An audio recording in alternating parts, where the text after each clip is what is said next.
Good afternoon. The voice of God.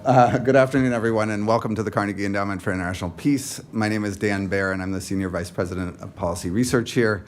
It's a pleasure to have everyone here today for a really important conversation about, and to see some old friends for a really important conversation about America's nuclear strategy.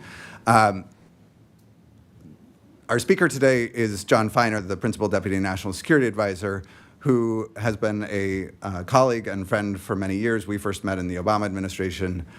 Before he served in the Obama administration, which he came into as a White House fellow, he was a journalist for the Washington Post. And one of the things that I've always appreciated about John is the way that he never left behind his time as a journalist and his understanding of the way that foreign policy has an impact on real people in real places around the world. I have often said that if I had a moral proxy in this administration, I would choose John Feiner as the person who I would give my vote to. John has served in the State Department as Secretary Kerry's Chief of Staff, and then in this administration for all 4 years as the Principal Deputy National Security Advisor to Jake Sullivan. The conversation that we're having today is one that certainly I wouldn't have predicted when I was a much younger person. I think those of us who lived through at an early age the end of the Cold War thought that the height of nuclear danger was behind us. And the fact that we are living in a moment of arguably the most significant nuclear risk in my lifetime is something that I might not have even predicted 10 years ago. But the expansion of China's nuclear arsenal, as well as Russia's recent experimentation and breaching of taboos, experimentation with nuclear blackmail has really heightened attention and the danger that nuclear weapons pose. The United States has, this National Security Council has both said that, in shorter words, bigger isn't necessarily better in terms of a nuclear arsenal and protecting deterrence, but also recognized increasingly that in order to maintain deterrence, they believe that we may need to expand our nuclear arsenal, obviously at great cost and also with great care. The National Security Council has played a key role in defining our nuclear strategy over the last few years, and we are honored and delighted to have John Feiner here today to give an address, which will be followed by a panel discussion on how the administration sees it as the administration winds down. John, welcome.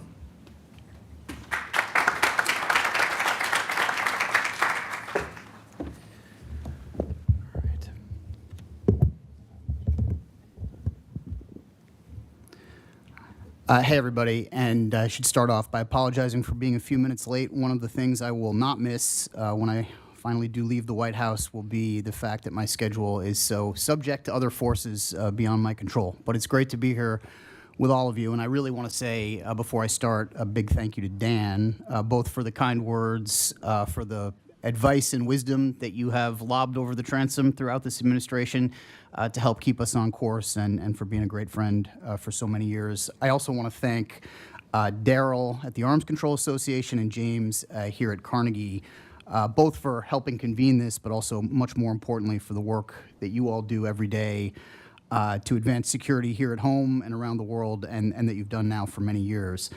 Most importantly, I want to thank everybody for indulging my saying a few words about where we are on these issues that are of such great consequence and concern to all of us. I want to talk about the rapid developments we've seen in weapons of mass destruction issues over the last 4 years and how we've adapted our policies to respond to those developments, as well as the work that still lies ahead, because it is on all of us, the public and private sectors, Democrats, Republicans, to ensure that we stay on a secure and stable path. One thing that may look different from the recent past, where we enjoyed open bilateral cooperation with our Cold War adversaries to dramatically shrink nuclear arsenals, and a path that nonetheless helps us achieve the same goals we've always had: reducing nuclear risks, strengthening nonproliferation, enhancing strategic stability, and pursuing a peaceful, secure world free from nuclear weapons. And really, our collective focus should boil down to a few key areas, since mercifully it is not the entire world for whom these weapons issues are directly relevant. I want to start with Russia, where we've seen some of the most dramatic nuclear developments, especially since the brutal invasion of Ukraine. We've seen Russian officials, up to and including President Putin himself, brazenly threaten nuclear escalation on the battlefield. suspend implementation of data exchanges and inspections that lie at the heart of the New START Treaty, very publicly revise Russian nuclear doctrine in reaction to Western security assistance, announce the movement of nuclear weapons into Belarus, launch a conventionally armed intermediate-range ballistic missile to spread fear across Europe and throughout Ukraine. And we've seen Russia develop a nuclear weapon intended to be placed into orbit, risking the peaceful use of space by the entire world. These threats have begun to erode the post-Cold War arms control foundation that all U.S. administrations have tried to protect, and we take them seriously. But make no mistake, Russia's nuclear threats come from a place of weakness, not from strength, and that matters. Here's why. Russia's conventional forces have proven to be far less effective during this war in Ukraine than anyone expected. Anyone inside the government, anyone outside the government. Russia's conventional forces, as you've seen, and the result of that is that President Putin has tried to compensate by saber rattling, by relying on nuclear threats, by recklessly using strategic stability as just another chip in this war. In reaction, we've acted responsibly, coordinating with allies and refusing to respond in kind, and we've made it clear again and again to Russia and to any other adversary watching that Moscow's nuclear threats have not and will not deter us from supporting Ukraine. We've also made it clear that we're ready to have a dialogue and to manage nuclear risks, because that's the responsible thing for nuclear weapon states to do. Within a few months of taking office, President Biden implemented a 5-year extension of the New START Treaty. Just months after Russia invaded Ukraine, he reiterated our willingness, publicly and privately, to negotiate a new framework to follow the treaty. And every month since, President Biden has made it clear that we're ready to discuss strategic arms control measures without preconditions. As everyone in this room knows well, this is not some far-fetched idea. Just a decade ago, Russia was willing to compartmentalize issues pertaining to nuclear deterrence, even if we couldn't coordinate on anything else. Russia still found ways to discuss nuclear risks, even if our bilateral tensions were high. Simply put, Russia is no longer willing to come to the table.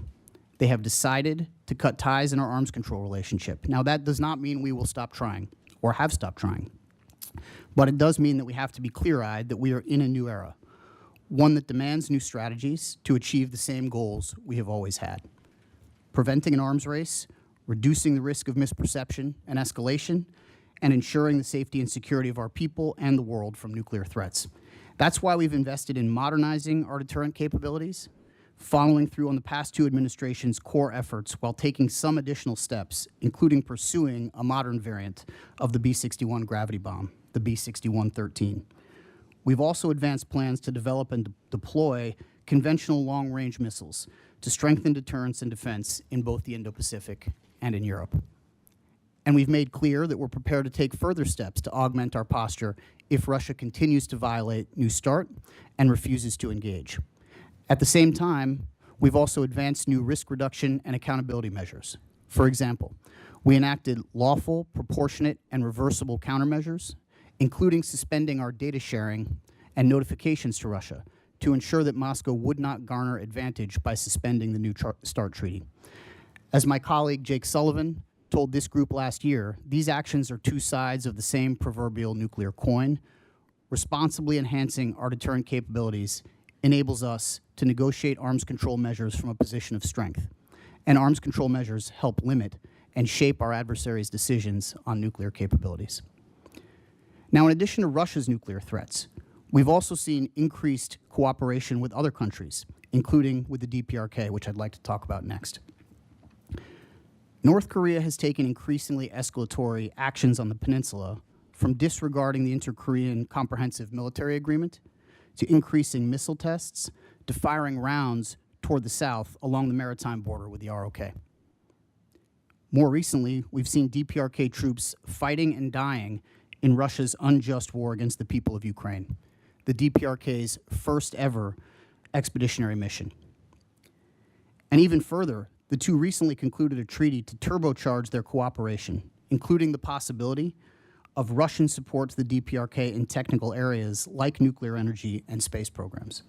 Now, throughout all of this, the United States has made clear that we stand ready, like we always are, to engage in dialogue with the DPRK without preconditions. And while we certainly seek to address the topic of denuclearization, there are a number of other matters that our administration has communicated an openness to discussing, including interim steps toward that goal and military deconfliction. However, the DPRK has refused to engage on any topic, again and again. So in the face of these increasing threats and the lack of any willingness to engage in dialogue, our team has worked closely with our allies and partners to fundamentally enhance our extended deterrence relationships. For example, under President Biden's leadership, we have elevated our nuclear and non-nuclear regional deterrence cooperation with the ROK in Japan, including establishing the first ever leader-level U.S. ROK Japan trilat. We're also working closely with our partners to modernize our approach to the missile technology control regime. Our team is currently finalizing a national security memorandum on missile technology exports that will help us achieve that goal. This leads to the next issue I want to discuss, which is Iran. Over the last few years, we've seen dramatic developments in Iran's nuclear program. When we came into office, this administration, Iran's nuclear program was unconstrained. A result, as everyone here knows, of the previous administration's departure from the Joint Comprehensive Plan of Action, or JCPOA, which had put strict limits on Tehran's nuclear development. Over the next years that followed, Iran irresponsibly overplayed its hand. They would engage only through highly ineffective, indirect talks and pushed for unrealistic concessions that prevented a new deal from being reached. Ultimately, Iran then walked away from the negotiating table altogether and began operating more advanced centrifuges and enriching more uranium. And over the last year, there's been another shift. Since Hamas's terrorist attacks on October 7th, we've seen Iran's two primary regional deterrent capabilities, proxies like the Assad regime, Hezbollah, and the Houthis, and an expanded ballistic missile force, either significantly degraded or less effective than originally thought. Together with our partners and allies, the United States military worked closely with Israeli defense forces to defeat unprecedented Iranian aerial attacks twice. The United States also helped set the conditions for Israel to dramatically reduce the threat of Iran's proxies. Now, all of that is good news. But at the same time, Iran's weakened position has led voices inside Iran to call for changes to its nuclear posture and policy. I want to be clear, we do not assess that Iran has decided to build or acquire or pursue a nuclear weapon. And the United States remains committed to ensuring that will always be the case through whatever means necessary. But taken together, all of these new developments demand a new approach. We have to manage the risk and seize the potential diplomatic opportunity here. We have laid the groundwork in the Biden administration. Iran has never been weaker in the modern period and in more need of economic relief. And we have put the next administration in the strongest possible position to strike a deal that would leave the United States, our partners, and the world in a safer, more secure position. Now, for many of us, those three nations have been the biggest nuclear risks we have faced: Russia, North Korea, and Iran. But we now see other nations causing just as significant cracks in the nuclear foundation. The People's Republic of China is at the top of that list. Since day one of this administration, President Biden has made it clear that our two countries are in competition, and it's critically important to manage that competition responsibly so that it does not veer into conflict. That includes responsibly managing issues related to strategic deterrence. As stated by the bipartisan Congressional Strategic Posture Commission, and I'll quote from them, China is pursuing a nuclear force buildup on a scale and pace unseen since the U.S.-Soviet nuclear arms race. This is not only reckless, it's contradictory to the PRC's purported retention of what they call an assured retaliation strategy and a no first use policy. So we've made it clear to China at every level that reducing nuclear risks through arms control measures is in our shared interest. We've raised these issues bilaterally, and we've done so multilaterally, including in the P5 format. And we've seen some progress. After refusals to engage for nearly 2 years, President Biden's Woodside Summit with President Xi made progress on a number of key areas between the United States and the PRC, including the resumption of military-to-military communications. This fall, our two nations also provided reciprocal ICBM launch notifications, which is a common practice for us with Russia and many other countries, but was the first time China and the United States had taken this step. And last month, President Biden and President Xi affirmed the need to maintain human control over the decision to use nuclear weapons, a breakthrough in our discussions on safety and risk related to AI. Now, these steps are not close to the New START-style arms control measures that would give us more predictability with China. And it's not a resumption of the arms control dialogue that China abruptly canceled last year. But they are straightforward, common sense, nuclear risk reduction steps that could open the door to more cooperation down the line, including fuller arms control measures and launch notification agreements. And in the meantime, we've adapted our nuclear strategy and planning to account for China's buildup and the need to deter multiple nuclear-armed adversaries simultaneously. Now, I do promise that this should be a dialogue and not a monologue, but before I wrap up, I want to address one more question that I think is on many minds right now, which is where all of this is going to go from here. And by that I mean, what is our team going to focus on as we enter our last month in office, and what is likely to be at the top of the agenda for the next administration when it takes the baton? We see a few things. First, Syria. The fall of the Assad regime provides an historic opportunity to turn the page on a brutal period of Syria's history and to forge a better future, one free from the threat of chemical weapons, among many other things. President Biden has directed our team to make this a priority, and in the weeks ahead, we will work with Syrian officials and international organizations like the OPCW to find, secure, and dispose of any WMD materials. That includes any nuclear, radiological, biological, or chemical weapons material. And we will work side by side with other countries, including our friends in the region, on this critical mission. As many of you know, the United States began a substantial campaign to remove and eliminate Syria's declared chemical weapons stockpile beginning in 2013. As a result of that campaign, Syria's declared stockpile of approximately 1,200 munitions and 1,300 tons of chemical precursors and agents were destroyed. But the Assad regime retained an undeclared stockpile and brazenly used other chemicals, such as chlorine, as weapons of war in violation of the Chemical Weapons Convention. We understand that Hayat Tahrir al-Sham, HTS, and the new Syrian caretaker government are committed to working with the international community to remove and eliminate these remaining legacies of a brutal dictatorship. We urge them to do so, and the United States is committed to this as well. Alongside our allies and partners, we stand ready to assist with that effort. Next, Pakistan. Recently, Pakistan has developed increasingly sophisticated missile technology, from long-range ballistic missile systems to equipment that would enable the testing of significantly larger rocket motors.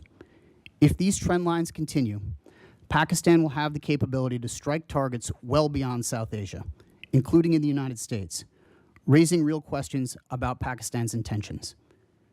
The list of countries that possess both nuclear weapons and the missile capability to directly reach the U.S. homeland is very small, and they tend to be adversarial towards the United States: Russia, North Korea, and China. So candidly, it's hard for us to see Pakistan's actions as anything other than an emerging threat to the United States. Now, leaders across our administration, myself included, have raised these concerns repeatedly with senior Pakistani officials. We have been a longtime partner with Pakistan on development, on counterterrorism, and other security issues, including quite sensitive issues. We've provided support to Islamabad during difficult times, and we continue to desire a cooperative relationship in these areas of shared interest. That makes us question even more why Pakistan will be motivated to develop a capability that could be used against us. Unfortunately, it is our sense that Pakistan has failed to take these concerns, and frankly the concerns of others in the international community, seriously, and continues to advance these capabilities. As a result, the Biden administration has implemented a series of steps to contend with further development of long-range missile systems. Over the last year, we've issued 3 rounds of sanctions against non-Pakistani entities that have provided support to Pakistan's ballistic missile program. And yesterday, we issued sanctions directly against Pakistan's state-owned National Development Complex, which the United States assesses is involved in the development and production of Pakistan's long-range ballistic missiles, the first time we have sanctioned a Pakistani state-owned enterprise tied to missile development. Simply put, we're going to keep the pressure on Pakistan regarding its long-range missile program, even as we also continue to seek diplomatic resolutions to address our concerns. and we encourage every other nation to do the same. Finally, as we focus on these emerging issues, we cannot and will not take our eye off the ball of persistent arms control challenges, of ensuring America continues to lead the world on this front. And we will encourage the next administration to do the same. Because as everyone in this room knows well, this is a bipartisan issue, always has been. It is in all of our interests to ensure that our nation prioritizes arms control and reduces WMD risks across the world. In practice, that means continuing to pursue new talks with the DPRK and expanding talks with China to limit nuclear arms, even as we continue to modernize our nuclear forces. It means taking advantage of what has been a strategic realignment in the Middle East to reach diplomatic constraints on Iran's nuclear program, even as we continue to increase the pressure. It means forging international norms on emerging challenges like artificial intelligence and space security. And it means working to revive arms control measures with Russia, even as we continue to stand up for Ukraine with our allies and our partners. In particular, the next administration will have the opportunity to negotiate with Russia before New START expires in February 2026, and will have significant leverage based on President Biden's work on nuclear modernization. I'll close with this. The United States is committed to seeking greater stability and security and the long-term goal of a world free from nuclear weapons, no matter how divided and how challenging the world may be. And I'm proud of the work this administration has done over the last 4 years to lay groundwork for this new era we are in. The 6 issues that I laid out are evidence of a new security environment that must change how we think about nonproliferation and arms control. We can't expect all countries to reflexively engage in cooperation on WMD issues anymore. We have to create incentives, positive and negative, to encourage participation in negotiation and strengthen our hand within these negotiations. We have to improve our defensive capabilities and our allies' capabilities to show that adversaries will not gain an advantage simply by refusing to engage. And we have to remain open to diplomacy and nimble enough to strike deals when the opportunity arises that serve our interests. This balanced approach is fundamentally bipartisan, it is fundamentally common sense, and it is fundamentally in America's interest and in the world's interest. I'm hopeful that the next administration will continue it.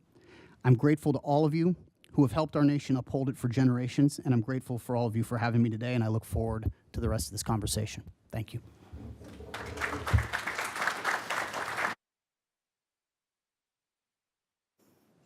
Do you want to sit here? Yeah.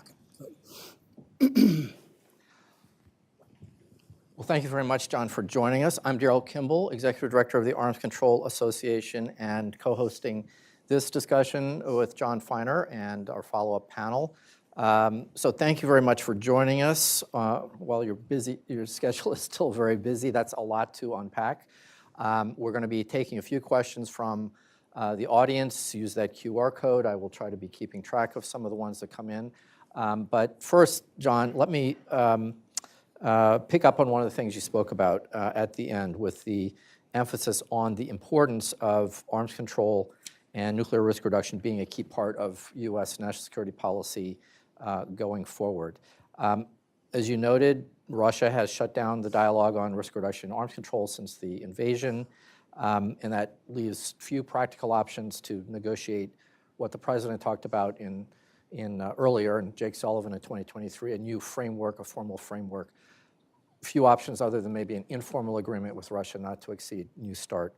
And then at the same time, as you know, there are some here in the United States who are beginning to argue that the U.S. should not only modernize the existing arsenal, build up the force beyond New START levels. And there are others who have argued that that creates some significant risks, a dangerous three-way arms race, building up forces for the first time, the U.S. and Russia, in 35 years. So from the Biden administration's perspective, your perspective, I mean, if you could just lay out, given the landscape you talked about, I mean, what are the risks of failure going forward in the future to not to have effective limits on the most dangerous weapons? We're looking at nuclear weapons in particular. Thanks for the question, and thanks for doing this. I appreciate it. Look, the risks are obvious. for generations now, we have collectively put the risk of nuclear war at the very top of the list of things to avoid in the world for people who are managing global security and national security. The reality is, the end of an administration is not the time to roll out or muse about in a forum like this, a new doctrinal approach or thoughts on kind of the numerical aspects of our policy. I suspect you will see an early statement along those lines from the new administration in its nuclear posture review, the way you got one from our administration early on in the Biden years. And the reality is, I think we have been quite clear that we don't, just see this issue as a pure numerical calculus, a pure equation. X country has Y number, therefore the U.S. must have Z number. Mm-hmm. Not nearly that simple. That said, I think we've also been quite clear that if these trends continue to move in a negative direction, if countries, and China is the one I focused on, but there are others of great concern, continue to move in the direction of increasing stockpiles and deployed numbers, there may come a moment when changes in deployment on the side of the United States would only be, not only be rational, but necessary. But I will leave it to the next administration to lay out its approach to these challenges. The stakes are incredibly high. I think there's probably never been a time when there were more countries moving in concerning direction and frankly less dialogue among them about how to put constraints on that. And that is not a good thing. Not a good thing, I would agree. And so on the question of how many nuclear weapons are enough, I mean, the Biden administration just completed a nuclear weapons employment guidance document, which follows on from the 2022 nuclear posture review. And in that review, one of the things that it says, and you said this in your remarks, President Biden directed that the United States be able to deter multiple adversaries. And some have suggested that China's buildup means that the United States needs to increase the force, begin to prepare to increase the force to fight a nuclear war with two nuclear adversaries at the same time if necessary. So, help us understand the words and the meaning, if you can, regarding the nuclear weapons employment guidance document. Does that mean that the president has determined, at least for its administration, that U.S. nuclear forces are not required to limit the damage from attacks from multiple countries at the same time?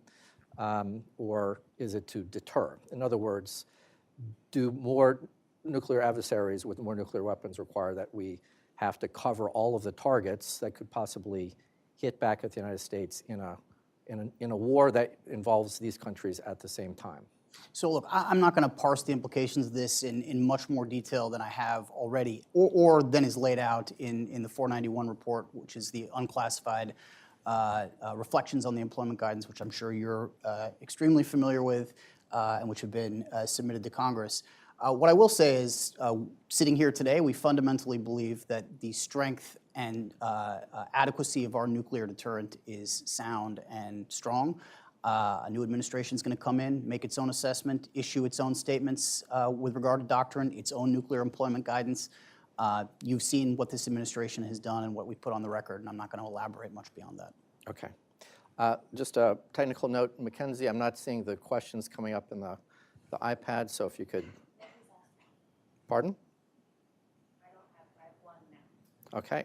Folks, we have a gentleman here who's willing to take your questions from the U.S. government. Please forward those questions. So let me just follow up on one of the things you discussed at the very end that relates to the current situation in Syria, that the U.S. is going to be working with the OPCW, other governments who are now working to assist HTS in the rather uncertain situation. I mean, what can you tell us about what exactly is being done to help figure out whether the capabilities have been degraded, removed, et cetera? How long might that take? I mean, what more can you tell us? And when will we be hearing more about this from the OPCW or from the Security Council or the U.S. government? So I'd say a few things. One, taking a step back, I think any conversation about the situation involving chemical weapons inside Syria has to start with what I mentioned in my remarks, which is how much worse off we would all be if there were 1,300 more tons of chemical weapons and precursors present inside Syria, and a diplomatic engagement by the United States in 2013 in the Obama administration is responsible for removing those weapons and dramatically reducing that threat, but not eliminating it for all the reasons that I described and that you know well. And so we are now in the early days of this revolutionary change in governance in Syria. The security environment is complicated, to say the least. I think we and other international partners are working through exactly when and where and how to engage the new authorities inside Syria, and that goes for the international organizations as well. But everything I have heard suggests both HTS and the other groups that now have responsibility in Syria are leaning in terms of their willingness to engage both us and international organizations in particular on this issue, and I suspect you will see developments, including developments on the ground soon. But let's keep in mind, I mean, this is still a complicated security environment for anyone to operate and still early days. Right. No, I would agree that if the larger Syrian arsenal that was there before 2013 was still present today, this would be a radically different situation, much more dangerous. We've got a question in from the audience on your comments about Pakistan's motivation for developing longer-range capabilities. I mean, if you can tell us, I mean, what is the thinking of the Biden administration about why Pakistan might want to seek these longer-range capabilities, possibly including the United States?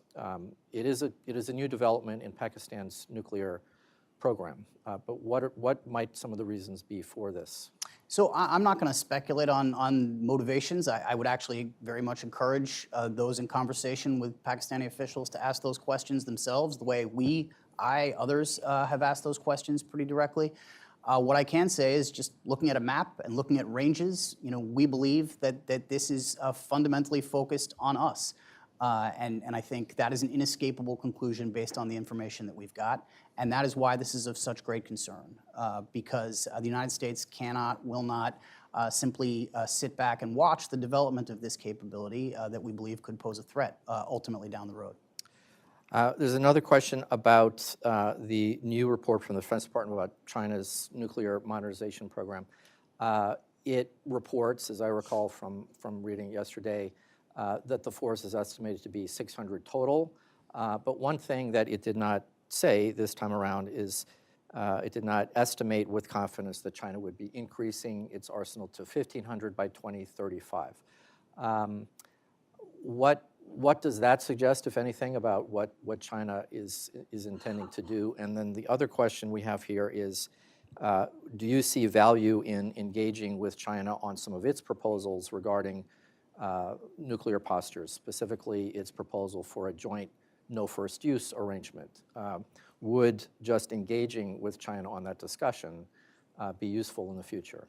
So I guess I'd say a few things. One is, whatever the ultimate number that China is seeking, it has already reached a level that has fundamentally changed the strategic environment and therefore is worthy of deeper engagement, deeper conversation among nuclear countries in the world, including the United States, and that's why we've sought those conversations directly with the PRC. In terms of what would actually be the agenda of a constructive set of conversations, I don't think we have put limits or constraints on the topics. I think we would be willing to engage and discuss broadly. It doesn't mean we would come in and change our position on some of these issues, but it has not been we have leaned in. It has been the United States' desire to enter into deeper conversations on these issues of risk reduction and ultimately strategic stability with the PRC, and I think we have made some progress, and I hope it continues into the new administration. All right, and there's one other China-Russia arms control discussions related question. The previous administration, the first Trump administration, attempted in 2020 for a trilateral discussion. The Biden administration has pursued a discussions on a bilateral basis with Russia and with China, with limited success with China, as you mentioned. I mean, what have you learned about why that's the useful way to go? We keep hearing at the Arms Control Association questions about a trilateral framework. If you could just elaborate on what has been learned through this process over the last 4 years. I guess what I'd say about this is these are very different countries, very different contexts, very different capabilities, and I think different doctrines within those countries. And so Our sense has been it is better, more likely to be constructive and ultimately successful to pursue those conversations bilaterally. That is the approach that we have sought in this administration. And again, we've made, I think, some modest progress with one of them and taken a number of significant steps back because of Russian policy, not ours, with the other. All right. I think we got time maybe for a couple more questions and one more question. Well, why don't we end on this one? And I promise you this is not one that we planted in the audience as an NGO, but the question is, given that arms control has become more technical, what role do you think the public and non-governmental organizations can play in generating the support necessary for de-escalation, halting and reversing arms competition going forward in the future? I mean, look, I think we inside the U.S. government have always maintained a very constructive relationship with the expert community outside the government, some of whom have had previous government service, others who have just studied these issues over a number of years. That exchange of theories has always, I think, been useful in every administration in which I've served, and that will continue as long as there are experts willing to engage us, should continue. It's of great benefit to people inside the government. For the public at large, you know, I think one challenge is that there was a period in American life where these issues were at the very top of the agenda of public interest. I'm not sure if you can still say that. I'm not a pollster. I'm not someone who makes decisions in foreign policy based on exactly what public opinion surveys say. That said, I think if people are concerned about these issues, do place them on the list of things about which they vote and speak out about them, that will raise them up the agenda of people in Washington and in government as well, and they will be responsive to that. So hearing that from a broad swath of the public would make a difference. All right. Why don't we end there? Please join me in thanking John Feiner for joining us today. Thank you. All right. I appreciate Thanks it. a lot. Good to see you. Please remain seated while John departs, and then we will make a transition to our next session. Thank you.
Do you want to move your chair over just All right. Well, welcome back, everyone.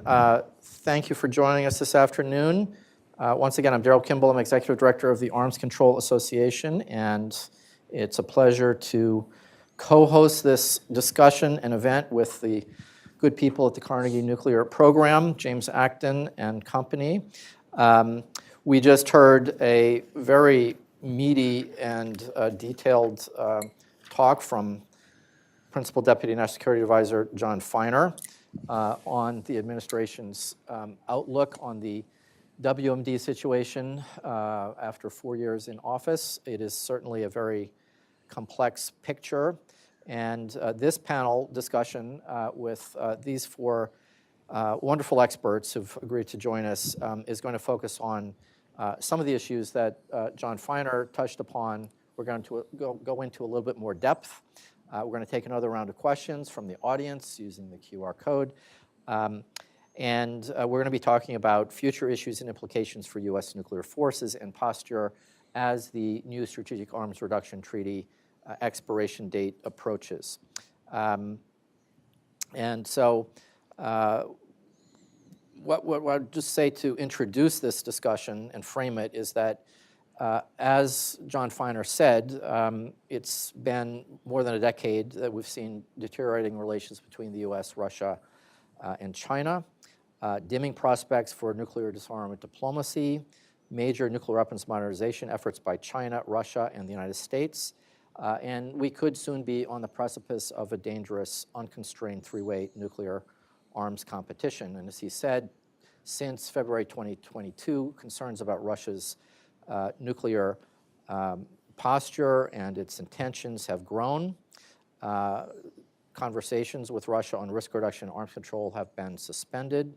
And of course, we have China now on a steady and some would say fast buildup of its nuclear forces with unclear intentions and an unclear end to where it's headed.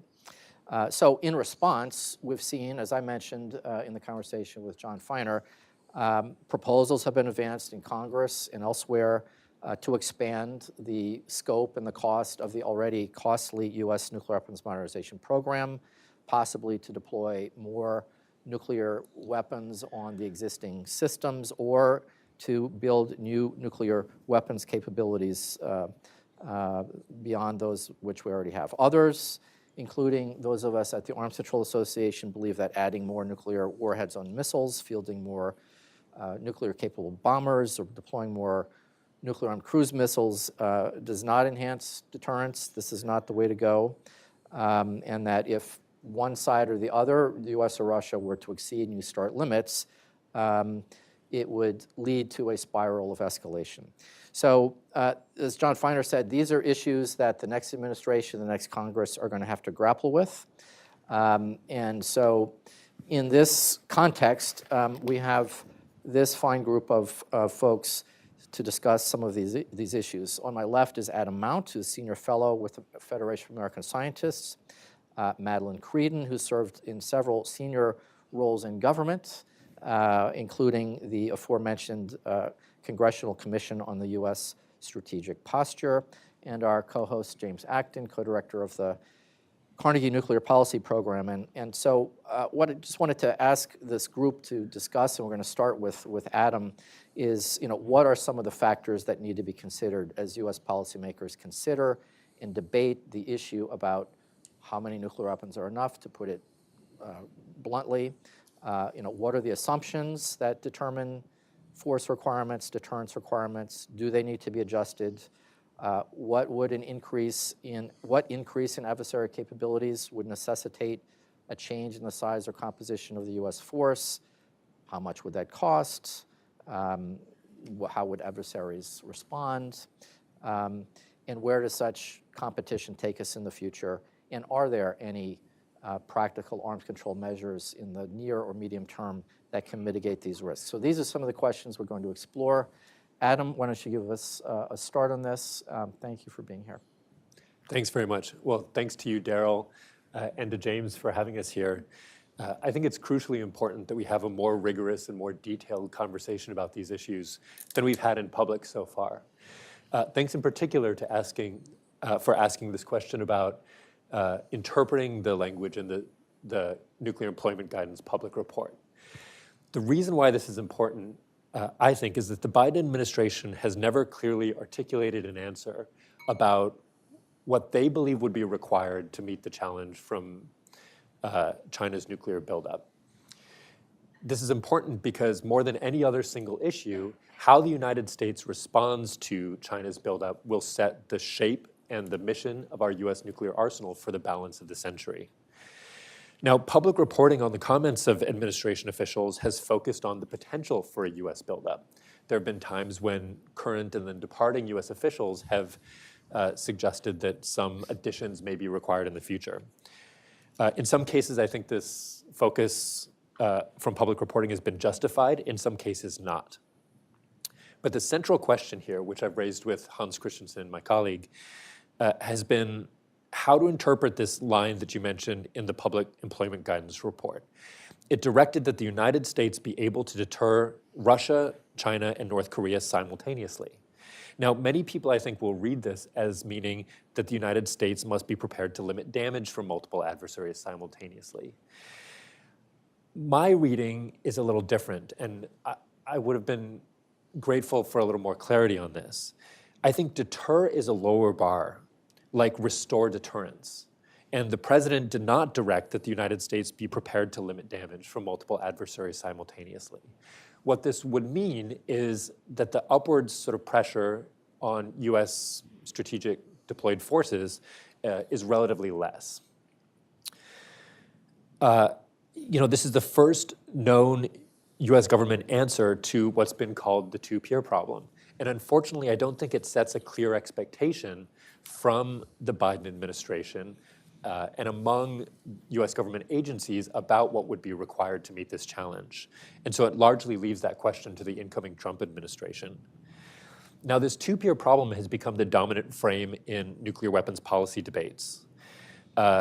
Admiral Richard, a Livermore study group with high-level former senior officials, and the Strategic Posture Commission have all said that this two-peer problem presents a qualitatively different threat for the United States and its forces. Now, to understand this problem and to have a responsible debate about US options for responding to it, I think we have to redefine it far better than we have so far. It's become customary to note statistics about the scale of China's buildup, give anecdotes about Russia's highly alarming activities and doctrinal changes, falsely claim that the United States is stuck in neutral with its own armed forces, and then allow the reader to sort of infer the severity and the nature of the threat that it poses. I think we need to be clear about what exactly the problem is here. As I understand it, the two-peer problem is the claim that coordination between Russia and China poses a qualitatively different challenge for US nuclear policy that requires either a shift in strategy or force structure. On this definition, my reading is that there is no two-peer problem. There are several alarming facets of both countries, but there's no real reason why facing two adversaries at rough parity poses a risk to the United States and its strategy over and above the arsenals of each particular country. No study has articulated why US strategic forces are insufficient to maintain deterrence.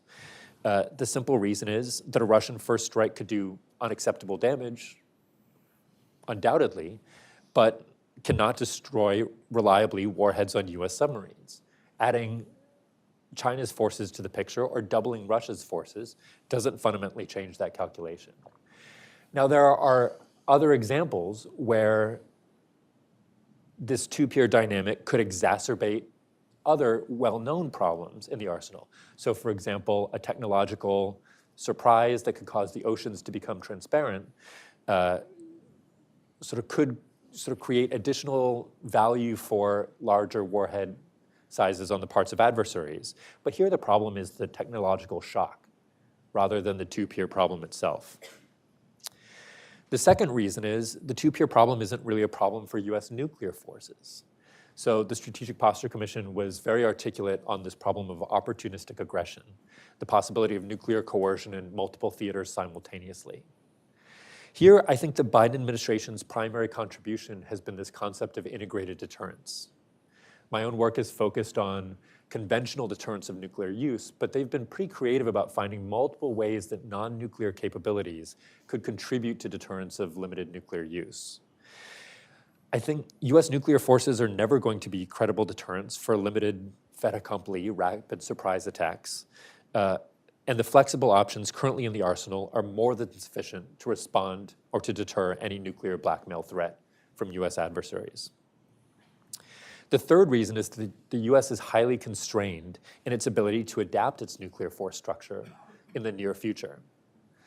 The Strategic Posture Commission, I think, helpfully provided a sense of the scale that would be necessary for a major buildup or major adaptations for US nuclear forces. I think we need a more rigorous and more careful conversation about whether that's plausible and whether that's necessary and what specifically is necessary to meet specific objectives in plausible scenarios. So Daryl, I thank you for initiating this conversation, and to my two panelist colleagues for starting this more rigorous conversation in the public. Great, thank you very much, Adam. That's a great start. Let's turn to Madelyn Creedon to offer your thoughts on some of these issues, and in particular, to elaborate more on some of the thinking behind your recent Foreign Affairs article with Frank Miller, that'd be very helpful. Madelyn. Thanks, Daryl, and again, thanks to James for hosting this. I mean, and also, I mean, I certainly agree with the various comments about the need to talk about this more. If there, I mean, obviously there were 80-some recommendations in the Posture Commission, but one of them really was we have to talk about this more. We are in a situation that we haven't been in the past. We do have two peers in various ways that they're peers. Obviously, that's a longer discussion.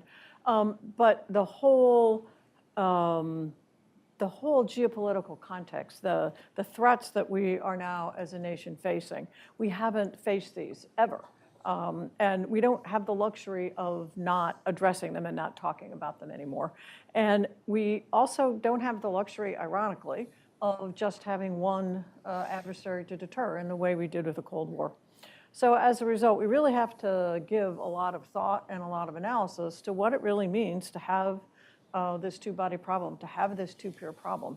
And that was one of the things that the Commission raised, talked about, and then the Biden administration in its recent nuclear employment guidance has addressed in terms of being able to deter simultaneously both Russia and China. And then they added North Korea as well, because obviously it is a growing threat, but also because of the cooperation, collusion, however you want to describe it, with Russia.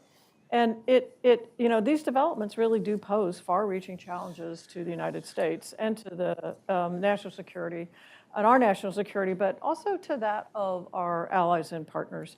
And so we really have to address these. We just don't have the luxury of ignoring this anymore. And so to address the new reality, particularly as John Feiner addressed in detail, the Biden administration modified U.S. nuclear targeting guidance in order to be able to deter, and again, I think you're right on this, Adam, the key here is deter China and Russia simultaneously. And then obviously we have to deter North Korea, but I think the driving force here really remains China and Russia. In many respects, I believe that I see that North Korea is what we used to refer to as China as this lesser included case.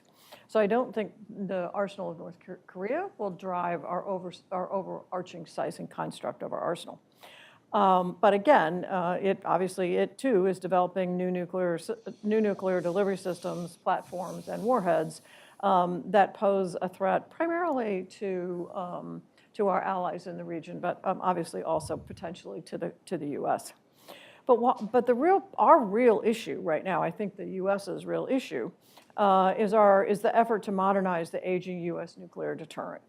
It's been hampered by a number of things, not the least of which was a late start, inadequate industrial base capacity, materials and labor shortages, and also some funding gaps. And so from the perspective particularly of that article that Frank Miller and I wrote, I think it's very clear what needs to be done.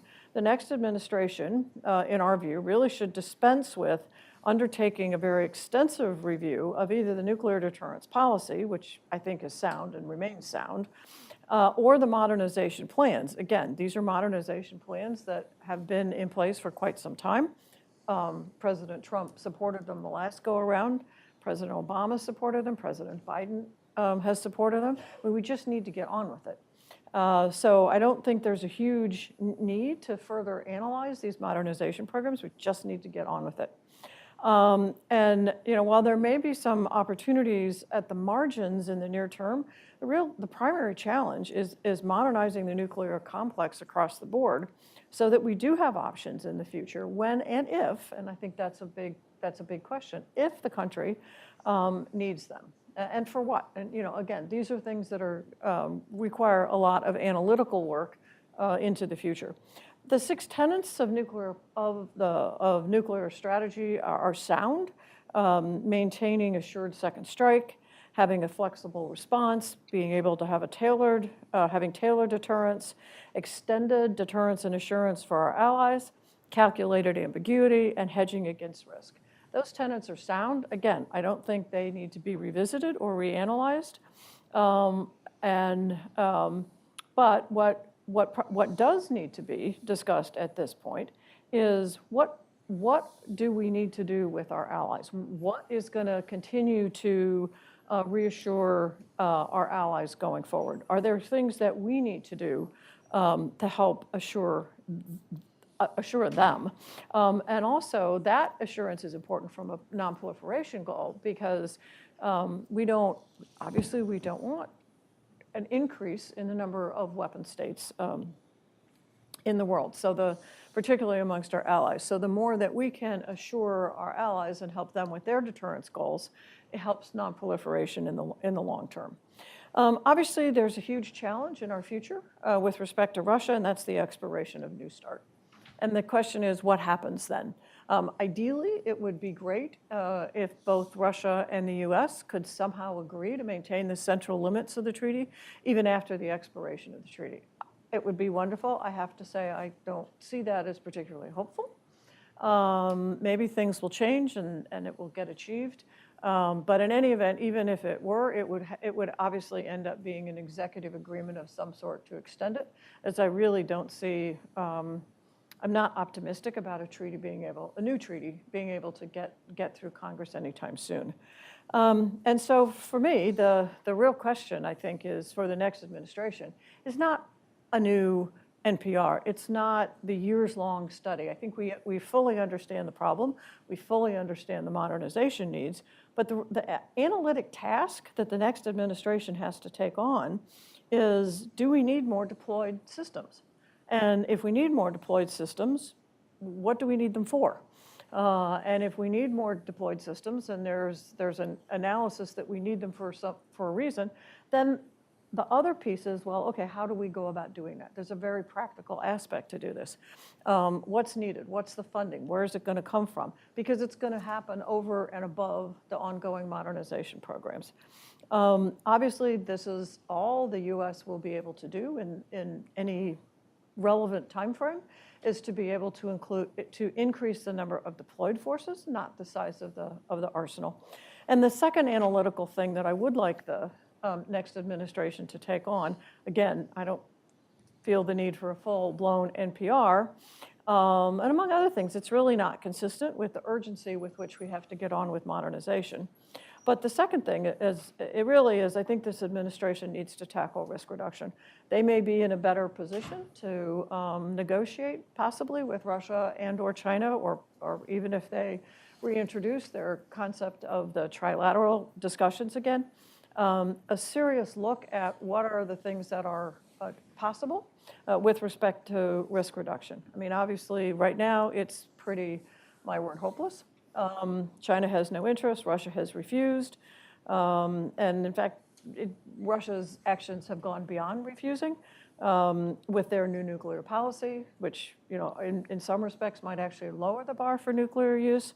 And finally, with the unratifying of the CTBT, all of this has Russia moving in the opposite direction from risk reduction. So that would be my second assignment for the next administration, is to figure out, is there a way to get on with risk reduction? Thanks, Daryl.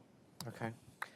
James, if you could weigh in on this, and I would just note for those of you who don't read James as closely as I do, that James has argued that the United States should reassess some of the existing approaches to the issues that we've been discussing. So take it away, James, please. Thanks, Daryl. I suppose if you're a nuclear wonk and you spent the last 15, 20 years thinking about nuclear weapons, it's really psychologically helpful if you think you're living at an important time. If you think it's a time when there's really impactful decisions being made and you want to believe that your work, is speaking to the moment. I really honestly believe that right now is a pivotally important time. Because I really believe that the decisions that the United States takes over the next few years, decisions that have started to be taken by the Biden administration, that I suspect will be taken by the Trump administration, are going to catalyze a new arms race. And I think the big question facing the Trump administration is it a good idea for the United States to start a full-blown three-way arms race right now? John Feiner in his remarks before talked about the need to prevent a new arms race.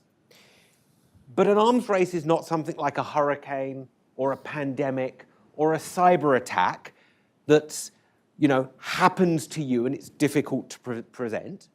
We can choose not to run an arms race. And the argument I'm going to make today is that we should choose not to run an arms race. And it really is as simple as that. Let me say firstly, I agree with John, I agree with Madelyn that the security environment is dangerous and getting worse. You're not going to hear any disagreement from me about that. The question is a buildup in US nuclear weapon numbers the right way to deal with that deteriorating security environment or not? And so much of the current discourse in DC treats as self-evident that if China and Russia are building up nuclear weapon numbers, we have to as well. If you listen to speeches by folks from the National Security Council, from the Department of Defense who have made this case, you will find literally not one sentence of explanation as to why more nuclear weapons in the United States will help to deter or combat threats from Russia or China. And this is where I respectfully disagree with Madelyn, who I think is one of the best, most informative thinkers on nuclear weapons, but I disagree with her that the tenets of US nuclear policy are sound. Because I think, the one that she didn't mention is the idea of counterforce targeting.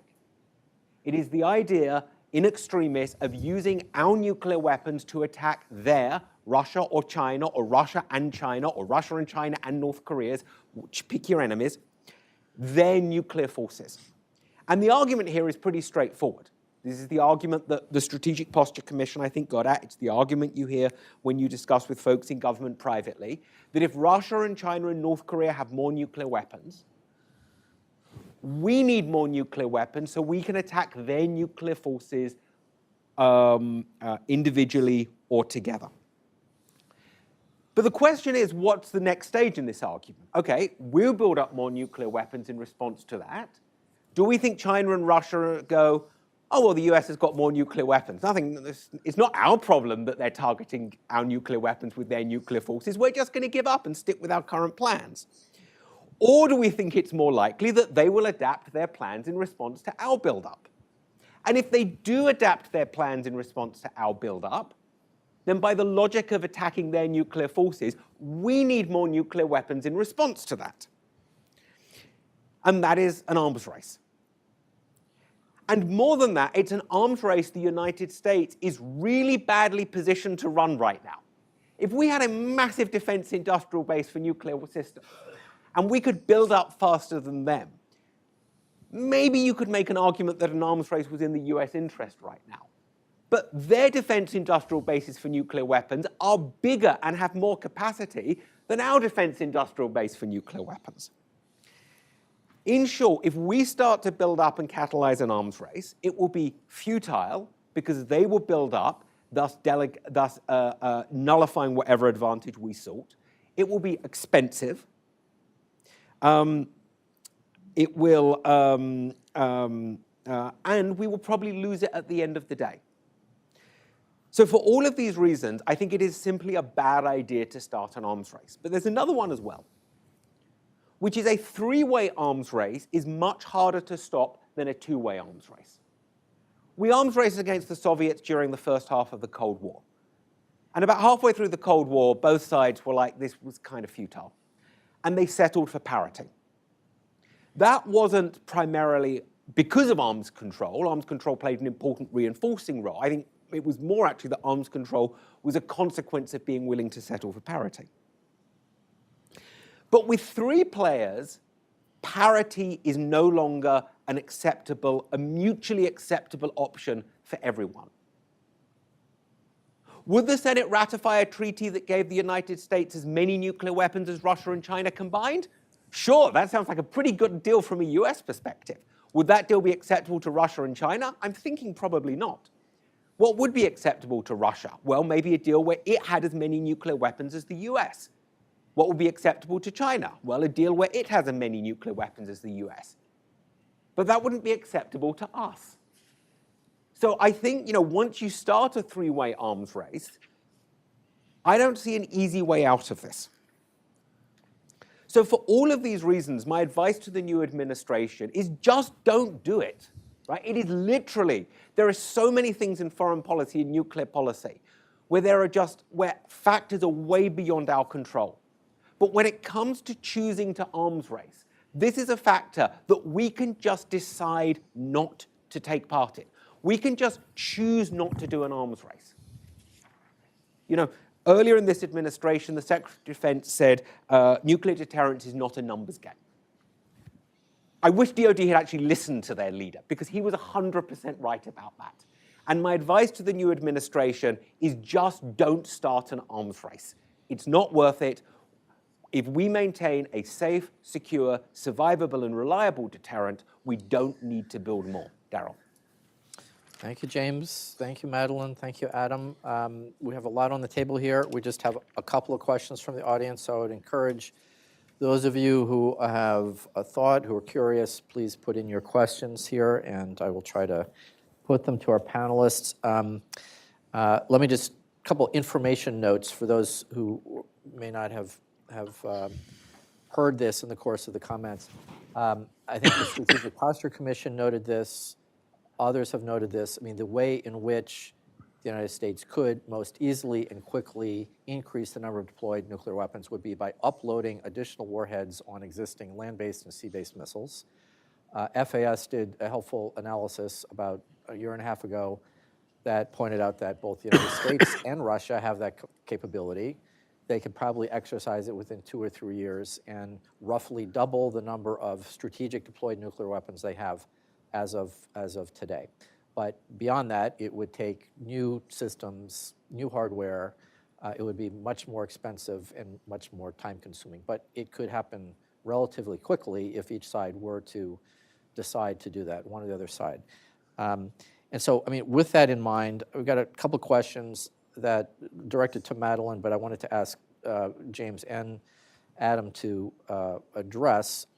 So given the difficult threat environment, given the situation regarding Russia's unwillingness, so long as the war in Ukraine goes on, to engage with the U.S. on risk reduction, arms control, I mean, what serious risk reduction steps could the next administration take vis-a-vis Russia, vis-a-vis China? We've heard James mention, and I mentioned this, the possibility, Madelyn, you mentioned this, a executive agreement that wouldn't require detailed negotiations between President Trump and President Putin to respect the New START limits. That's one option. But what other risk reduction options might be available to avoid the outcomes that James was outlining? And Madelyn, why don't you start, and then Adam, and then maybe James. Well, I mean, first, I want to make it very clear that the Strategic Posture Commission did not advocate for a new nuclear arms race. In fact, just the opposite. And the Strategic Posture Commission also made it very clear that what we need is more conventional forces to have deterrence from the outset, so that we never get into that military conflict that could then lead to nuclear use. So I just want to be clear that there's no advocacy for an arms race. And even in the article that Frank Miller and I just published, we said the United States need not and absolutely should not increase its nuclear arsenal to match that of Russia and China's combined. And then we endorsed the new guidance put out by the Biden administration, which we said, when fully implemented, will provide a strong and effective deterrent. So, and oh, by the way, we can't anytime soon engaged in a nuclear arms race. And that's the whole point. I mean, I completely agree. We should not engage in a new nuclear arms race. And our focus and our attention should be on continuing the modernization program, continuing the modernization of the complex, the defense industrial base, and that sort of thing. But back to the risk reduction question. So there are a number of things I think that possibly could be done. They're not arms control agreements. They don't look like arms control agreements. I would love that to be a path forward, and maybe it is in a couple years. Arms control comes in many shapes and It does. sizes, yes. But as a traditional arms control agreement. So for that reason, I think the focus on risk reduction is a better discussion, and that could include things like transparency. We haven't had a lot of luck in the past, but maybe we'll have some luck in the future. Maybe this is a way that you might be able to have some agreements with Russia even to maintain the central limits. Obviously, the treaty has expired, so you won't have the inspection provisions, but maybe there will be some opportunities for some transparency, even if it's mutual declarations of some sort. And maybe we have to look broader than nuclear weapons. I mean, maybe there are other things that we can look at. So I think the space is a good opportunity to have some discussions in terms of what is acceptable behavior in space. The U.S. has put forward the idea that many have adopted that we shouldn't do any sort of space anti-satellite nuclear weapons that generate debris in space, because every spacefaring nation is hurt by that. Debris doesn't discriminate. So it's those sorts of things. What are norms? Can we think of new norms that might be acceptable? I think the notifications, the agreement for notification on ICBM launches, that's great. It's those sorts of things that I think we need to start now. I mean, these little baby steps. Okay. Adam, and as I turn this over to Adam, I mean, one thing we should also recall is that the Chinese are currently the chairs of the P5 process, the five-party mid-level discussions on nuclear postures and other matters. So that's a venue possibly for further discussions. Adam. Thanks. I agree with Madelyn that unfortunately I think there's very little prospect for a sort of bilateral or trilateral arms limitation agreement. I will note that John Feiner mentioned several steps that the administration has taken, especially with regard to China, that I think are constructive and helpful. China is becoming a little more flexible and a little more open, and moving towards, baby steps towards transparency about its intentions with its nuclear arsenal. One of the proposals that I would highlight from James's colleague, Tong Zhao, is about China's request for a dialogue on no first use. There will not be a bilateral no first use agreement, regardless of what you think of the proposal. But if it were up to me, I would take them up on the request. The reason is that's exactly the conversation that the United States has wanted for decades to have with China. A discussion about conditions for nuclear use and stability at the conventional nuclear threshold. They can call it what they want, as long as they're clear that it's not likely to lead to a bilateral agreement. The long-term answer for me is risk reduction, to reduce nuclear risk, reduce reliance on nuclear forces. And here I agree with the Strategic Posture Commission report that conventional deterrence is preferable in many ways. But the rest of the Strategic Posture Commission report includes sort of a laundry list of new systems and new ways to accelerate the modernization program that I think have the effect of increasing reliance on nuclear forces. What happens when we increase reliance on nuclear forces? And what happens when our adversaries do? When our adversaries increase reliance on nuclear forces, it increases the likelihood that they attempt nuclear coercion, especially in limited conflicts. When we do increase our reliance on nuclear forces, our allies believe it, become more alarmed, and unfortunately, I think it makes these nuclear coercion attempts more likely to succeed. My view is conventional deterrence is preferable, and if you can deny or halt an adversary advance with non-nuclear capabilities, it deprives them of any incentive to attempt nuclear coercion or to use nuclear weapons first. That's where I think the money should go. That's where I think the attention should go. And in my view, this sort of trend towards increased reliance on nuclear forces is the primary threat to deterrence in that regard. And just one comment to that. Please. So this is absolutely what the Posture Commission said, is that more conventional forces are needed, because in the absence of more conventional forces, in the absence of conventional deterrence, the U.S. will be forced to rely more, not less, on nuclear weapons. And that's not the goal, is to have the U.S. rely more. The goal is to have the U.S. rely less. And so that's why the conventional force modernization is paramount. James? I was going to start my response by saying nobody wants an arms race. And then I remembered that there was at least one senior official in the Trump administration first time round who said arms races are good and easy to win. So let me say, almost nobody wants an arms race. You know, I buy the point. I accept it. Nobody on the Strategic Posture Commission wanted an arms race. President Biden doesn't want an arms race. John Feiner doesn't want an arms race. Nobody wants an arms race. The point that I'm making is that, and this is a much bigger point than the Strategic Posture Commission, if you buy the premise of the US targeting adversaries' nuclear forces, which is not just something that was advocated or supported, I should say, by the Posture Commission, it's an intrinsic, long-standing part of US nuclear strategy. If you start from the premise that it's a good idea for the US to target adversaries' nuclear weapons, and you get into a building up situation, I think an arms race becomes virtually inevitable at that point. So it's not a case of whether you're advocating for an arms race, it's whether the policies that you endorse and support will have the effect, perhaps unintended, of leading to an arms race. And as I argue, it will be a futile arms race that won't actually achieve your goal of a meaningful margin of superiority over the adversary. So, you know, look, I have to be honest with you. I think it's quite likely we're heading to this arms race, right? I don't think we can head it off at this point.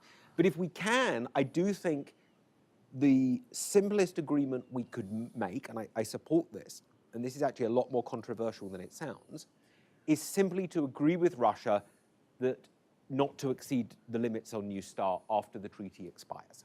Now that's controversial because it's not taking account of China. Certainly if President Biden had got that agreement, there would have been criticism left, right, well, criticism right of center, let me say, on whether or not, you know, that was on that being a bad agreement because it didn't involve China.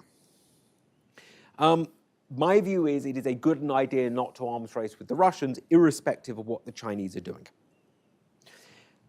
I fully agree with Madelyn that realistically over the next few years, lowering the risk of escalation is the right way forward.